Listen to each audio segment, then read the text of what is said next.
Entre dans une affaire de droit, une affaire qui est devant la justice, vous avez deux instances, première instance et deuxième instance, où les faits sont examinés. C'est la procédure de la décision de jugement en première instance et la décision en appel. Maintenant, ce qui reste, c'est un pourvoi en cassation. Et le pourvoi en cassation, son objet n'est pas de revenir sur les faits, mais de voir si la règle de droit a été bien appliquée en l'espèce. Et en matière de révocation, il est bien établi que la condamnation n'est pas une condition. Et une condamnation peut intervenir, une révocation peut intervenir hors toute condamnation. Hors toute condamnation. Et des exemples foisonnent à travers le monde, et même chez nous. Donc, cette révocation aurait pu intervenir dès la remise du rapport de l'IGE. Elle aurait pu intervenir à tout moment.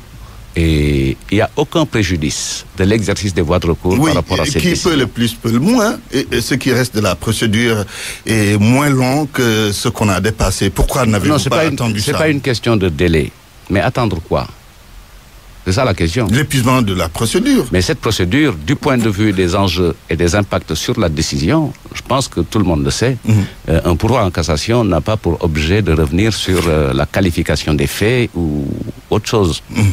Madame. Oui, pour les prochaines élections locales, c'est quoi l'objectif du régime de Macky Sall par rapport à la mairie que votre pouvoir n'a jamais contrôlée depuis que vous êtes là en 2012? Vous savez que vous parlez comme ça, Je pose la question tout simplement.